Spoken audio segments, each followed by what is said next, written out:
Welcome back as we continue to read through the Bible, as we continue to have this exciting exploration of the book of Exodus. And today we are in Exodus chapter 17 and Exodus chapter 18. And we could really describe Exodus chapter 17 as divided in two parts, really. It's water from the rock, another wonderful miracle. And then there's a battle where Israel defeats Amalek in a battle, one of the first of many battles that we'll see, especially as they go into the Promised Land many years in the future. Well, we're going to also be reading chapter 18, and that is really summed up in it's Jethro's advice to Moses. So now we're going to start in chapter 17. As we know, Israel's out, they're on the way. But they're on the way to Mount Sinai, where they will have a special encounter with God. All the congregation of the people of Israel moved on from the wilderness of sin by stages, according to the commandment of the Lord, and camped at Rephidim. But there was no water for the people to drink. Therefore the people quarreled with Moses and said, "Give us water to drink." And Moses said to them, "Why do you quarrel with me? Why do you test the Lord?" But the people thirsted there for water, and the people grumbled against Moses and said, and once again, if I could mention this, it seems to be a recurring pattern. We often do this ourselves, sadly. We are discontented and we grumble. But we're told in the book of Philippians that we're to do all things without grumbling or complaining. Well, back to verse 3. "Why did you bring us out of Egypt to kill us and our children and our livestock with thirst?" So Moses cried out to the Lord, "What shall I do with this people? They are almost ready to stone me." And the Lord said to Moses, "Pass on before the people, taking with you some of the elders of Israel, and take in your hand the staff which you struck the Nile, and go. Behold, I will stand before you there on the rock at Horeb, and you shall strike the rock, and the water shall come out of it, and the people will drink." And Moses did so in the sight of the elders of Israel. And he called the name of the place Massah and Meribah, because of the quarreling of the people of Israel, and because they tested the Lord by saying, "Is the Lord among us or not?" Verse 8. Then Amalek came and fought with Israel at Rephidim. And Moses said to Joshua, "Choose from me men and go out and fight with Amalek. Tomorrow I will stand on the top of the hill with the staff of God in my hand." So Joshua did as Moses told him and fought with Amalek, while Moses, Aaron, and Hur went up to the top of the hill. Whenever Moses held up his hand, Israel prevailed, and whenever he lowered his hand, Amalek prevailed. But Moses' hand grew weary, so they took a stone and put it under him, and he sat on it, while Aaron and Hur held up his hands, one on one side and the other on the other side, so that his hands were steady until the going down of the sun. And Joshua overwhelmed Amalek and his people with the sword.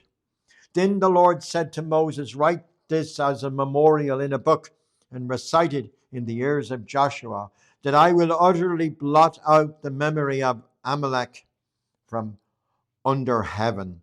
And Moses built an altar and called the name of it, "The Lord is my banner," saying, "A hand upon the throne of the Lord. The Lord will have war with Amalek from generation to generation." And now we go to chapter 18.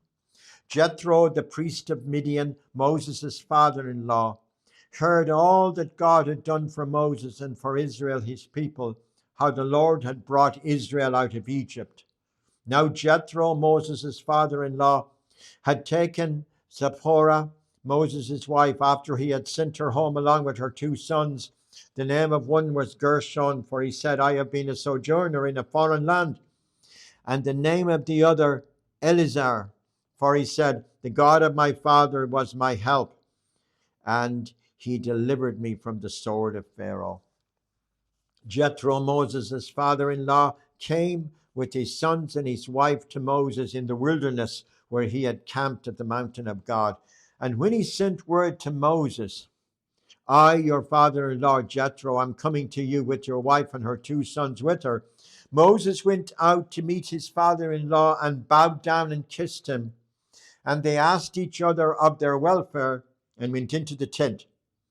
Then Moses told his father-in-law all the Lord had done to Pharaoh and to the Egyptians for Israel's sake, all the hardship that had come upon him in the way, and how the Lord had delivered them.